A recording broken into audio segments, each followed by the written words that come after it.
evening, everybody. Welcome to the ongoing series of webinars from the System Engineering Group of Würth Electronic India. Before we begin the session, kindly mute your audio, and also if you have any queries, please type it in the question box or the chat box, and we will answer your questions at the end of the session. Having said that, some of the highlights of this presentation is an introduction to Würth and the System Engineering Group, services offered by that group. And later on, Raghavendra, presenter, will take on the session. Würth Electronic India is a part of Würth Global, Würth Group, which is a family-owned business which started in 1945.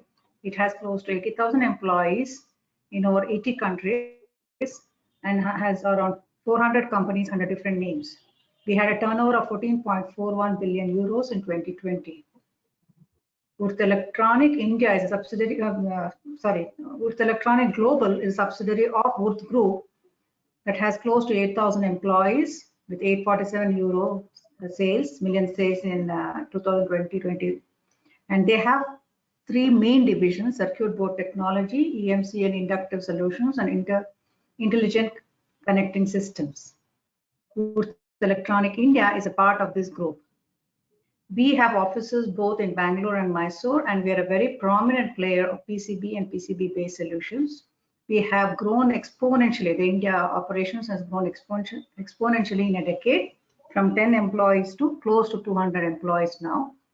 And System Engineering Group, one of the 4 business units of Würth Electronic India, deals with mainly designing and other CAD-related technologies. The System Engineering Group is a very integral part of Würth Electronic India.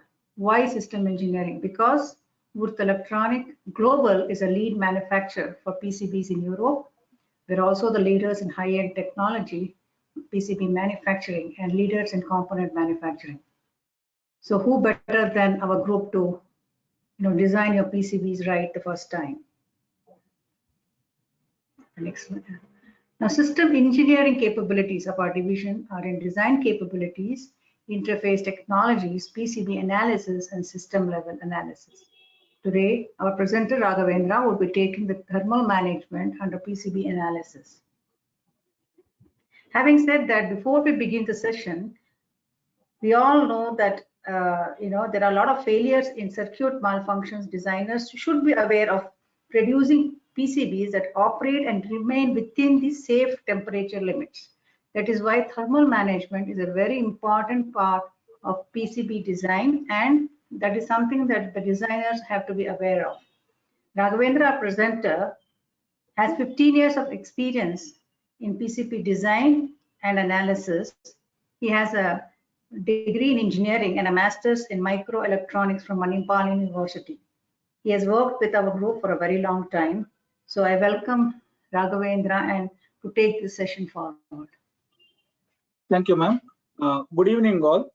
So today's evening agenda is we will go into see why thermal management in electronic system failure trends and what are the challenges, heat transfers in IC and PCBs, thermal conduction path of various IC packages, thermal analysis, some of the key definitions, thermal analysis, designer's perspective and the goal, and thermal management solutions that are available to address the thermal management, thermal analysis, a case study, and then we have some openings at Würth and information on upcoming webinar, and at last we will have the forum open for discussion to answer all your queries. So now the question arises always, why thermal management in electronic system? So in the previous webinar sessions, we saw how important signal integrity and power integrity is for any electronic development of a product. But today we will also see what are the challenges and why thermal management is really required. The consumer demands have been driving the design of new products in the electronic industry, and the industry has responded to market expectations by offering products that are smaller and more powerful. The need for greater miniaturization and ongoing performance enhancements has contributed exponentially to increase power consumption and heat generation within the system. The high heat generation has adverse effects on the user's health and product produces reliability and performance issues. So the essential need of thermal management for all electronic components is very much required. In a recent Trends Health article, consumers who are exposed to using the gadgets that are close to the body, like the cell phones or the AR VR headsets, continuously over the usage, they have experienced certain skin rashes, ear problems, and brain related issues due to the heat that is generated when it is being continuously in use. So now we know that, okay, whenever we have an electronic system that are pretty much used close to human body, the heat that is generated from the component or the device that we use, if it is not addressed properly, then we have a lot of issues in using those particular gadgets. Now we see that we are more focused on signal integrity, power integrity, or reliability, but we sometimes overlook into a design, neglecting the aspect of addressing the thermal issues. So if you look at the trend of electronic system failure, high temperature causes over 50% of electronic equipment failures. According to a research by US Air Force Avionics Integrity Program research, it showed that for every 18 degree Fahrenheit rise in temperature, an electrical enclosure reduces the reliability of the electronic product by 50%. Heat dissipation influences the system efficiency. Sufficient cooling is essential for an improved reliability and lifetime of the electronic product. So now we know that PCBs can significantly reduce most of the heat from the components. So PCBs play a very important role in the development of efficient thermal management. So thermal management challenges. What are the thermal management challenges that the designer foresees when he is designing an electronic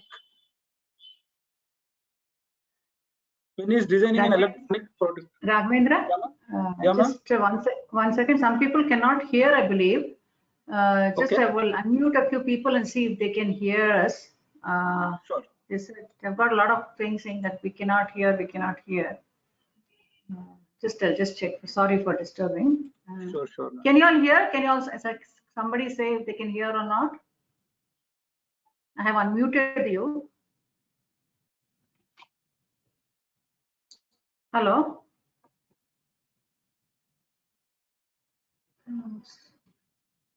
Ma'am, can you check with others who can hear?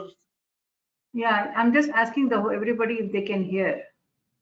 We cannot hear, but the connection is a bit bad. It is audible. It is audible. Somebody is saying it's audible. Yes, I can hear. So maybe you can. Some people have problems. So you can start the presentation. Sorry for interrupting. Sure. Yeah, some of them can hear. Okay. The thermal management challenges, what the designer foresees when he is designing an electronic product, is the form factor. The form factor today we can see whether it is the cell phone or whether it is any other electronic gadgets, the form factors are reducing and the power densities are growing exponentially, and the products are subjected to be operated at harsh environments. Product miniaturization, reducing the product cost is again a big goal. Reliability and performance constraints for a longer period of operation is also a challenging. Meeting stringent standards for the compliance issues, considering the environmental safety, development of advanced technologies and materials. Increasing consumer demands is again the primary aspect which is driving the complete electronic industry. It is important to dissipate the additionally generated heat efficiently, which guarantees a stable and reliable function in the application. So when we go back to the physics, so we know that, okay, there are three forms of heat transfer. One is the conduction, one is the convection, and one is radiation. In simple terms, what we need to know is that, okay, conduction is flow of heat. By direct contact, heat travels from a warmer object towards a cooler object. So the prime simple example what we can take is, you can put a kettle on a stove and you can see slowly after some time the handle of the kettle also gets heated up. So this is conduction from the main kettle to the handle through the solid. It is through the solid and not through either fluids. So convection is something that heat transfer takes place by motion of a fluid such as air or water when the heated fluid is caused to move away from the source of heat carrying energy within it. So simple convection is that you take a kettle, pour some water into that, in a circular motion the water gets heated up. So here always remember, convection is through fluids and air. And the last is radiation. Heat transfer is the energy that is emitted by matter in the form of photons or electromagnetic waves. So these electromagnetics will have wavelength over a unlimited range. So simple example is, when we stand in sun, the radiations fall on our body and our body gets heated up. So when we talk about heat transfer in IC, again, when we talk about conduction, you can see in the figure, there is a setup.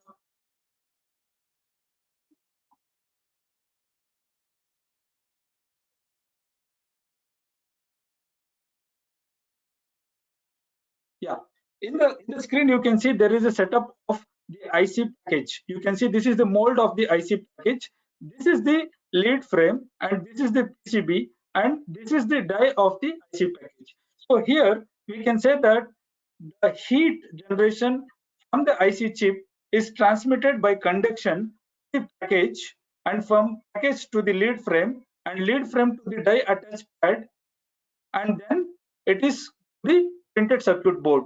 So here you can see in conduction that large heat amount is transferred to the ambient temperature only because of the die, the lead frame, and the mold.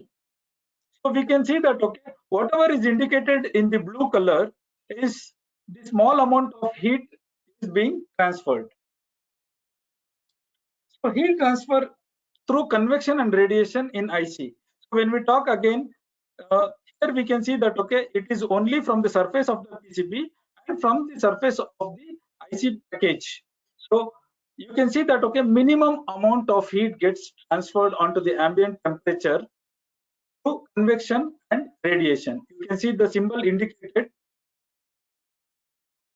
The symbol indicated shows that, okay, this is through convection, and whatever is indicated in this way shows radiation. So anytime we can say that, okay, conduction within IC or on the PCB, conduction plays significant role in transferring the heat from the package, about 80 to 90%, and the rest of 15 to 20% is dependent on the convection and radiation.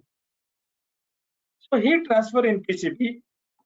Similarly, in heat transfer in PCB, again we talk about conduction, convection, and radiation. So conduction again is the PCB, that is through the leads it comes to the PCB, and from PCB the heat gets dissipated through the thermal vias and other. If we have a heat sink, you can see that there is a vertical heat sink that is attached to the PCB. Conduction takes place through the vertical heat sink as well.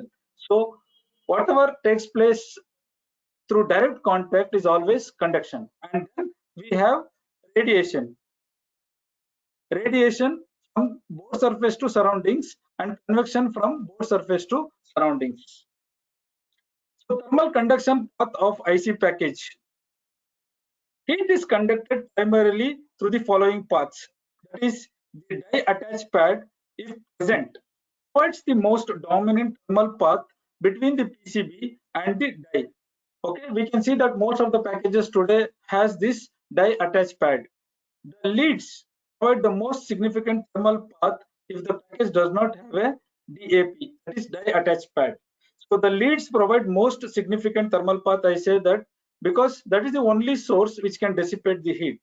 So the other option is the mold compound provides an additional thermal path. Due to the low thermal conductivity, any heat transfer to the mold compound itself is slower than heat transfer which takes place through leads or depth. If you can see the figure here, we have slower thermal response packages as well as faster thermal response packages. So when we talk about packages with heats, that is for example the MSOP, SOIC, VSSOP, SOT563, SOT23. So these are the packages which are having slower thermal response, and leadless packages without die attached pad, that is DFN, have slower thermal response. So when we talk about leadless packages with die attached pad, that is the QFN and DFN, we have better and faster thermal response. So similarly, leadless packages without the mold compound, that is, for example, BGA. BGA does not have a IC mold, so that the heat transfer is slower. Since there is no mold compound, that is the reason the heat gets dissipated much faster. So it has faster thermal response.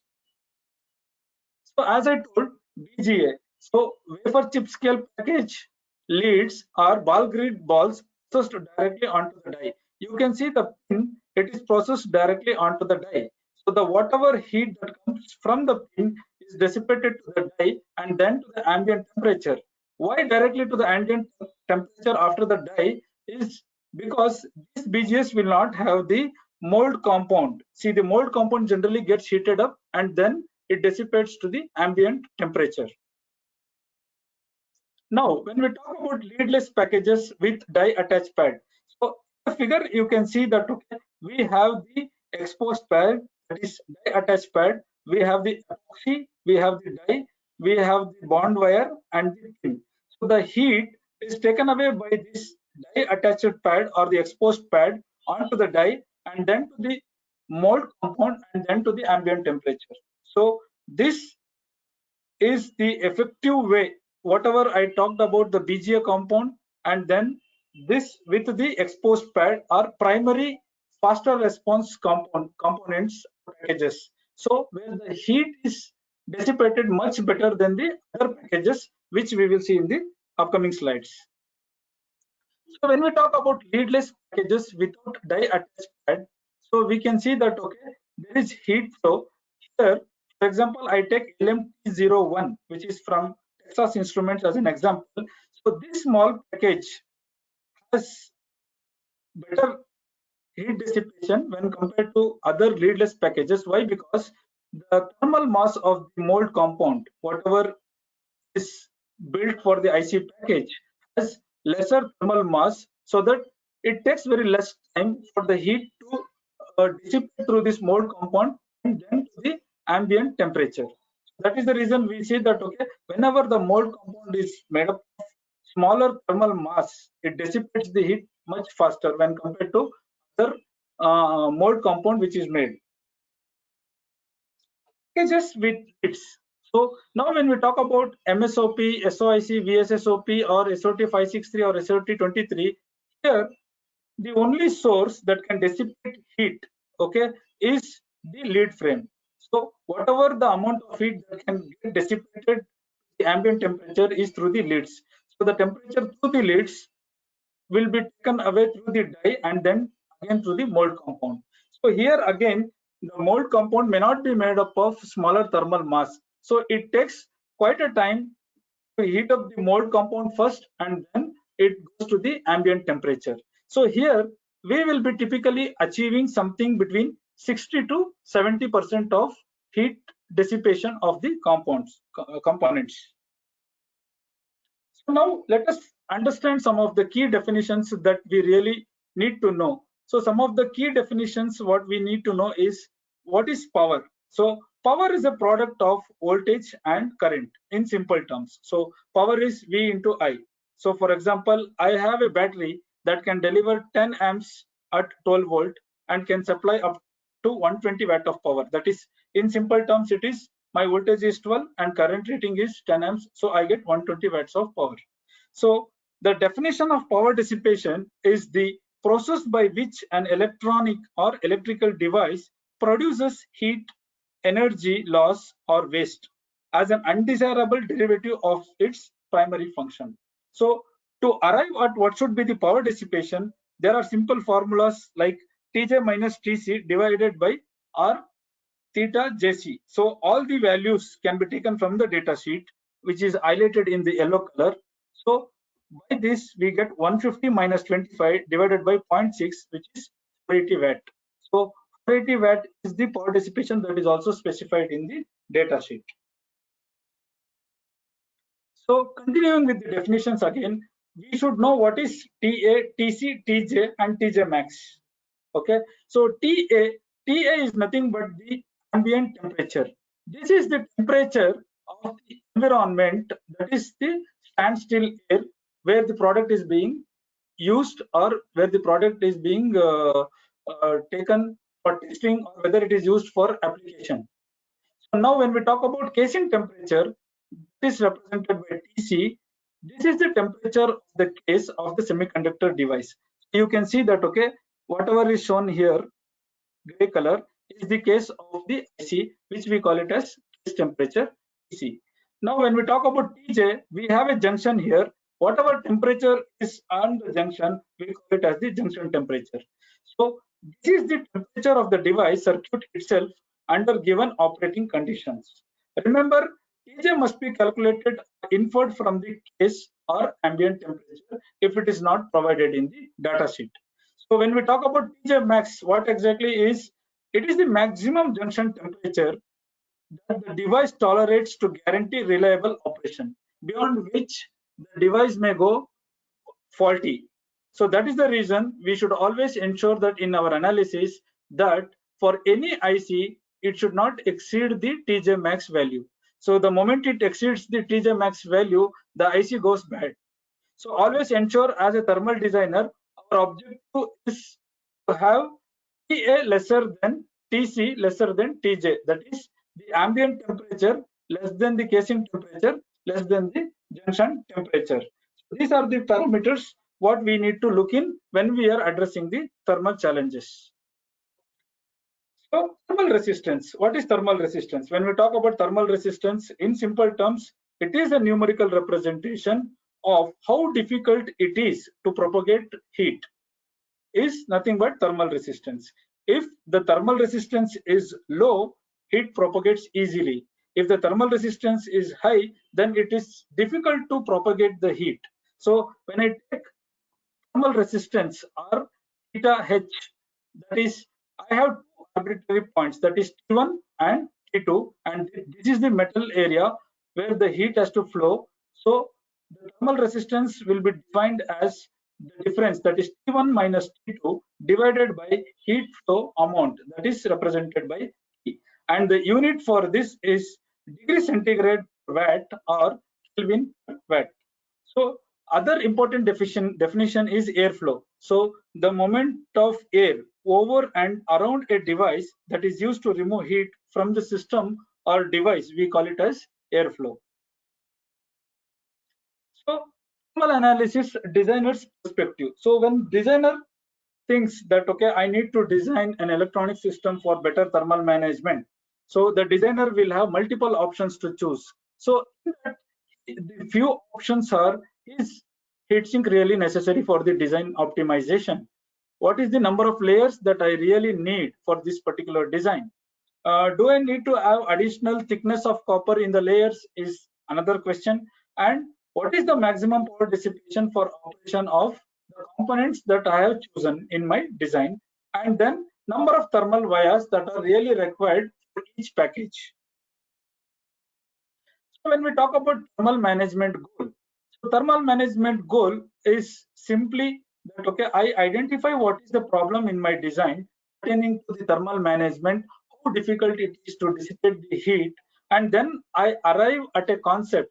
The concept can be through a simulation based approach or in choosing the components, and finally I arrive at result.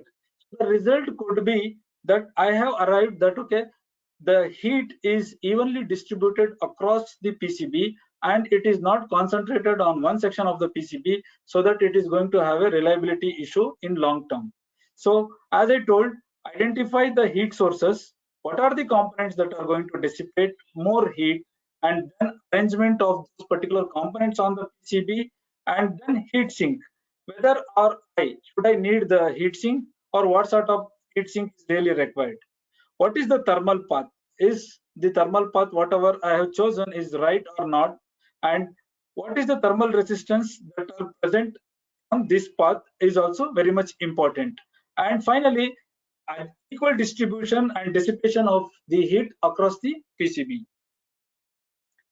So some of the basic thermal design considerations as we need to check is what amount of heat or power loss must be removed and where. What are the dimensions and performance data of the components that are available?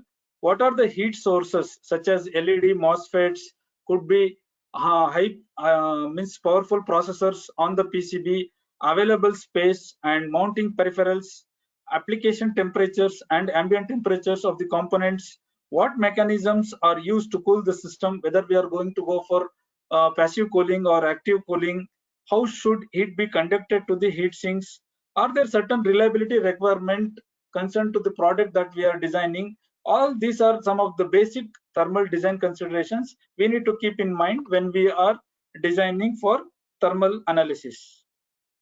So also we need to have a basic mutual understanding within the team. So when I say within the team is that, okay, what if circuit designer has chosen components that are dissipating more temperature when compared, he could have chosen for components which can dissipate least heat. In that case, the mechanical designer will be confused what sort of mechanism should be used to lower the heat. So these are all some of the concepts that go around within the team. So basically, the circuit designer should always focus on choosing the components which are low in power consumption, select efficient devices, selection of components with higher temperature ratings. So we can see that, okay, we can have higher temperature rating components which will give us some relaxation on cost optimization and going for passive cooling instead of going for active cooling. So the mechanical designer finally will say that, okay, what sort of enclosure is he designing, whether that particular enclosure is good enough to dissipate the heat. Material selection becomes very important, or heat sink optimization is going to be part of that. So this and all is decided by the mechanical designer. Then the PCB designer. So PCB designer can play a significant role because the PCB designer can place these components as per the functionality with adequate amount of spacing on the PCB and with proper placement planning of isolating the components that are generating maximum heat compared to other components. So, and he can also see what material has to be selected for the stack up and what thickness of copper has to be there on the PCB, so that we can address both the current rating challenge as well as the thermal issues on the PCB. Finally, when we talk about software designer, the software designer can optimize its code based on whatever the processor is going to consume during its operation. So he can limit the background processing of certain applications. If you take the cell phone as an example, he can limit certain applications which are running on the background, which adversely uses the battery or drains the battery, thereby increasing the temperature of the screen. So these are all some of the options that the designers need to have when they're designing an electronic product. So active versus passive cooling, which is right for your board. So always think that, okay, if your ambient temperature is lower than operating temperature, then passive cooling is best methodology to adapt for thermal management. So the thermal gradient between the system and the environment will be large, then forcing larger heat flux away from your component and the board itself. So in that case, we will definitely go for active cooling, where we will be able to provide greater temperature reduction depending on the active cooling system, even if the ambient temperature is higher.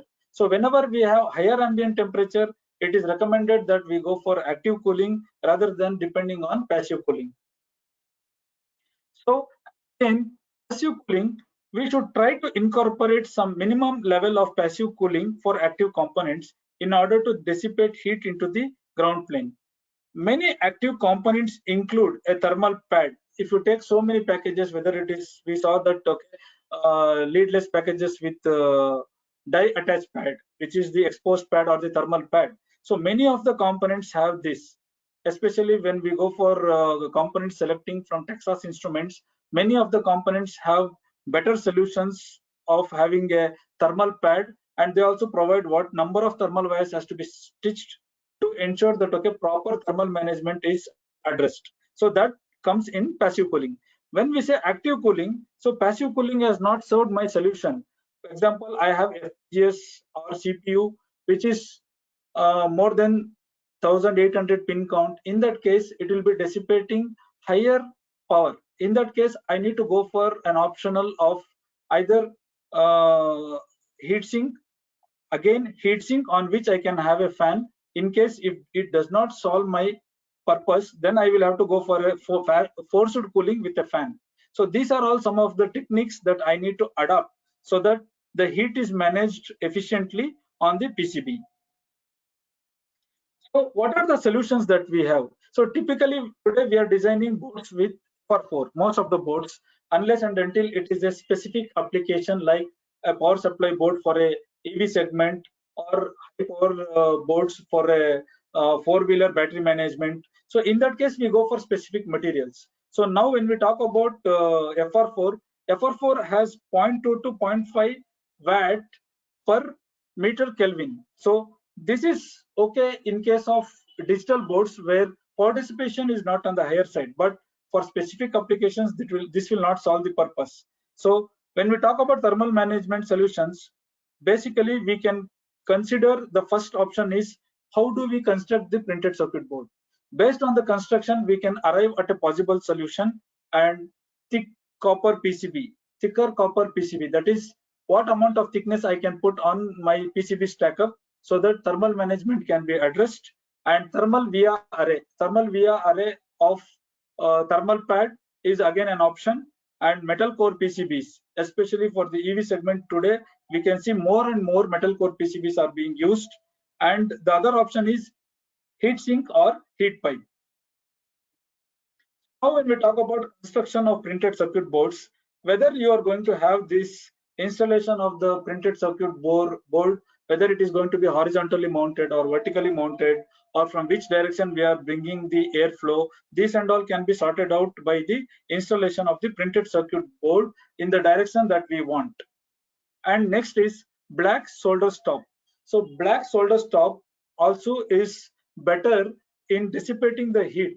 So although it is not proven to be very effective, but some articles have showed that black solder stop also is a good material for better heat dissipation. So local separation of higher power and signal conductors, that is what I told. Separation or segregation of the power section away from the digital section is also a means.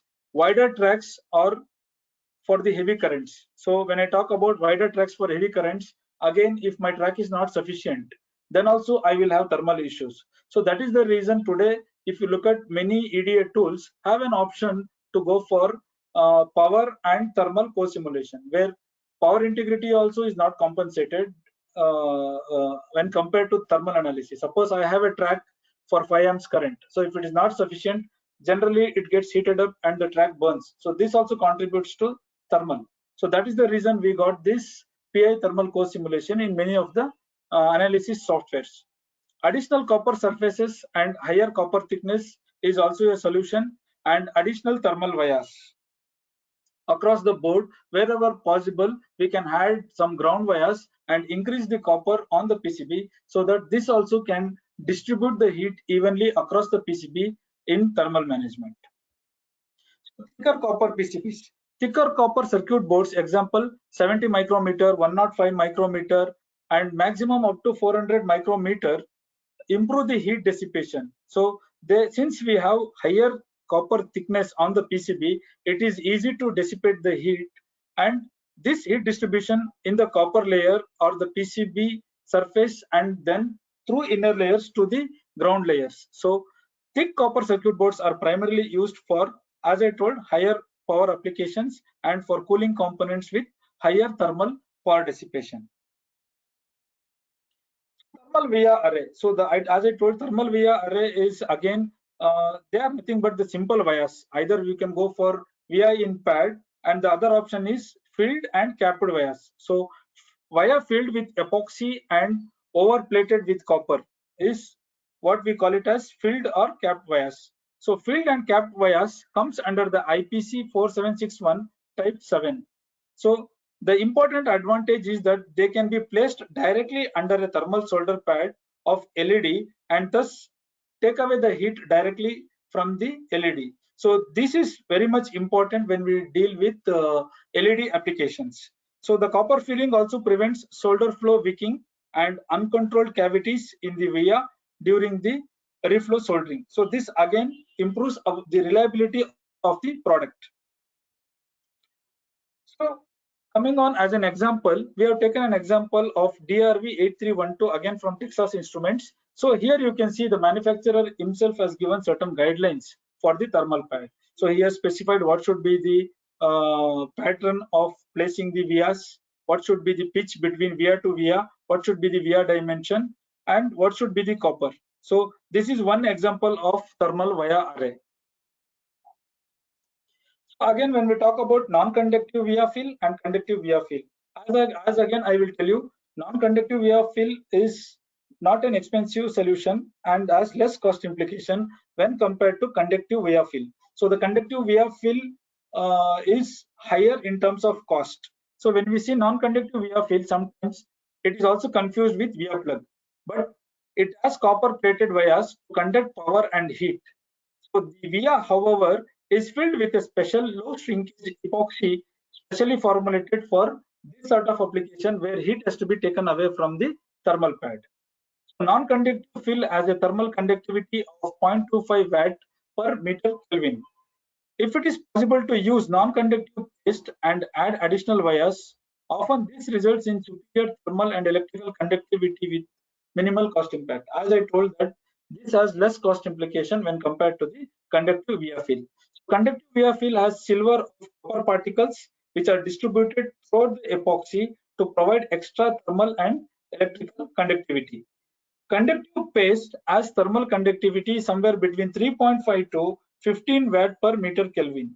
So this electroplated copper has a thermal conductivity of more than 250 watt per meter Kelvin. So we can see that okay, we can dissipate better heat using the conductive via fill. But the only thing is that okay, it may not be applicable if you have the production boards since it's a costly solution. So this is one example of thermal via. I always recommend that okay, the layout designers should always connect the ground pin of the IC package to the thermal pad, because from the pin it is easy for dissipating the heat through the thermal pad. So most of the designers don't follow this and they do a separate fan out, placing the decoupling capacitor and then they put a separate fan out, which will have an impact on dissipating the heat from the thermal pad. And I also recommend that okay, in signal layers, if it is possible to move the traces away. For example, you can see in signal 2 and signal 1, if I can move away the traces, I can still have some more copper. So this ensures that okay, more heat can be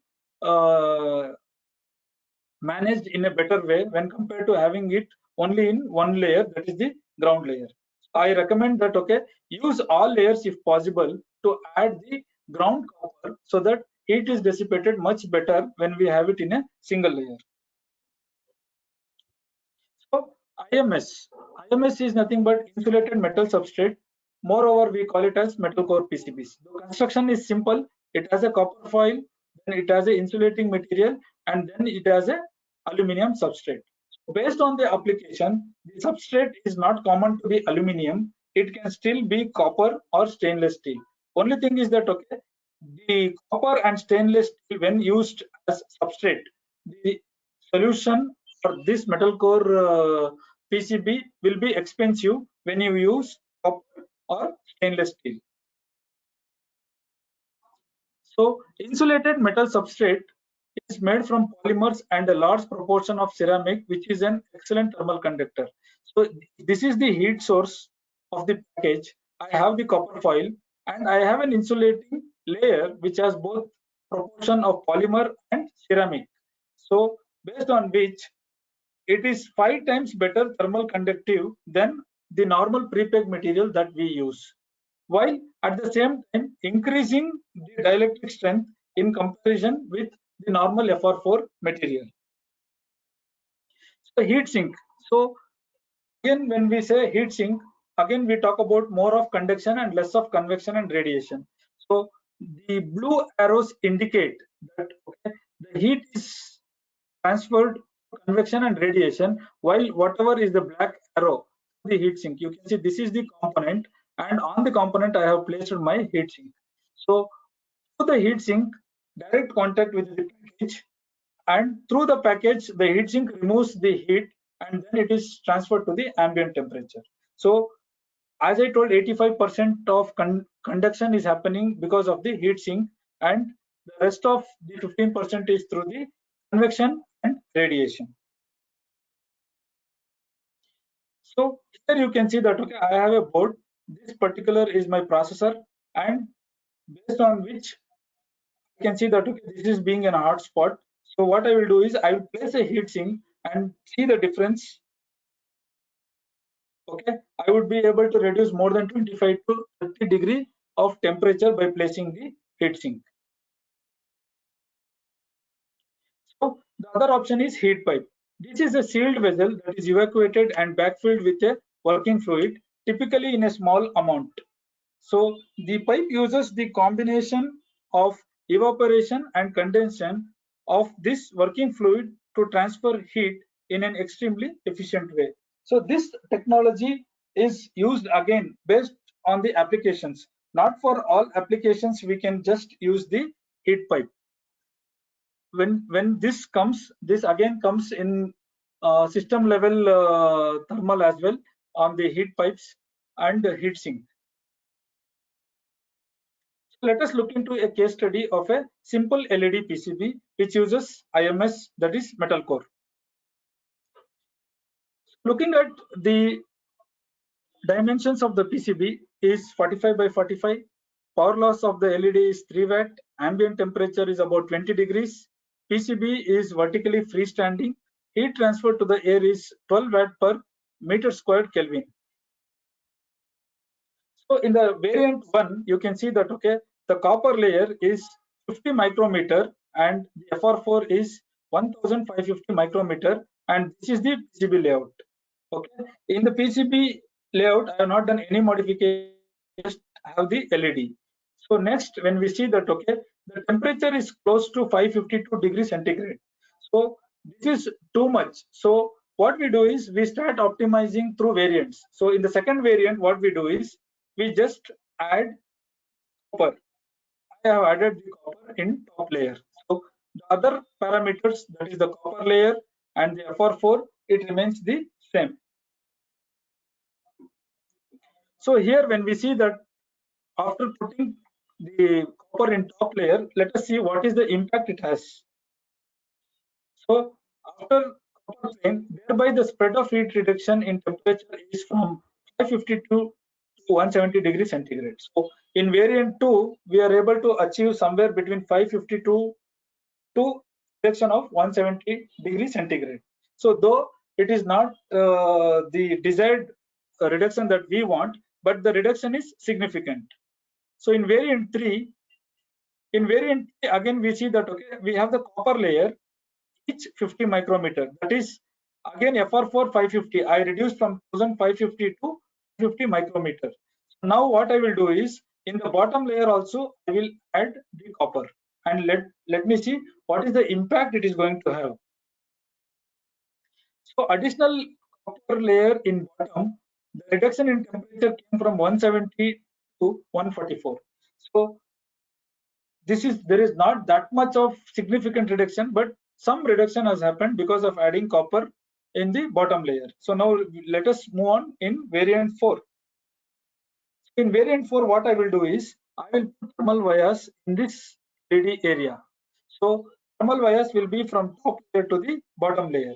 So again, the parameters are copper layer each 50 micrometer, FR4 1550 micrometer, thermal via hole is 25 micrometer. So this is the dimension of my thermal via, and I have placed the array of thermal vias. And let me see what is the impact it has. So two layer and thermal via, the reduction in temperature of LED came from 170 to 113 degree. So from 170 to 113 degree is pretty much significant. And let us see in variant 5 what we can do to still further optimize.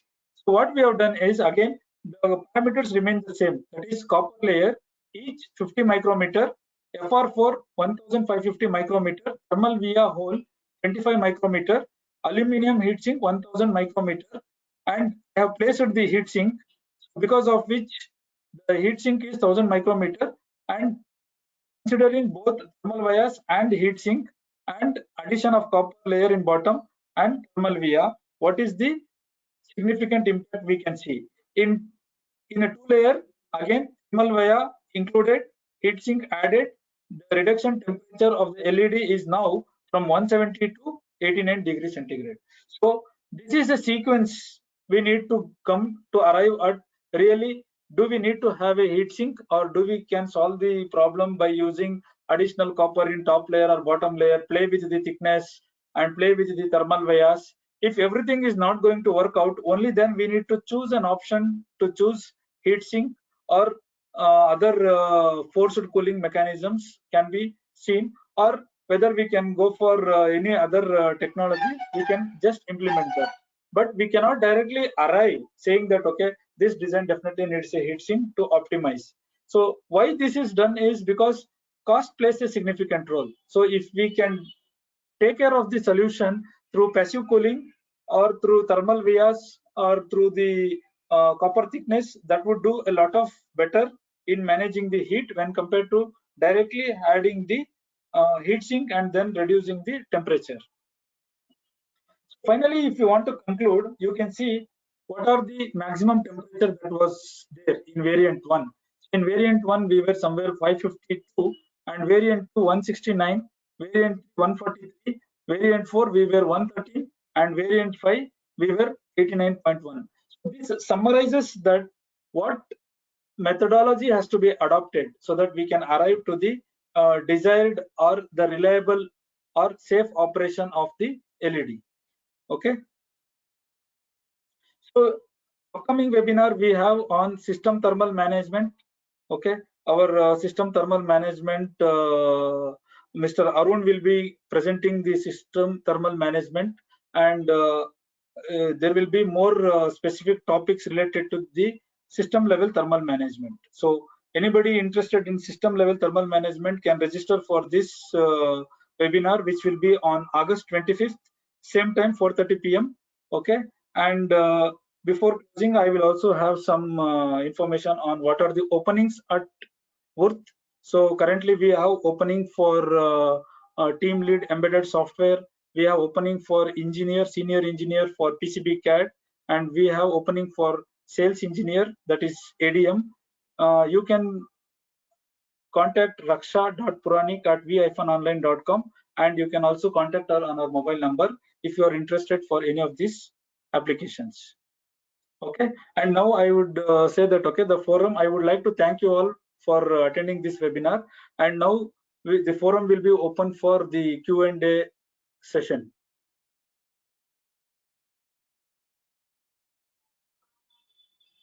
Thank you, Raghavendra. I think we can, since we have a lot of registrations today, we can go through the questions in the chat box so that you could answer each one of them.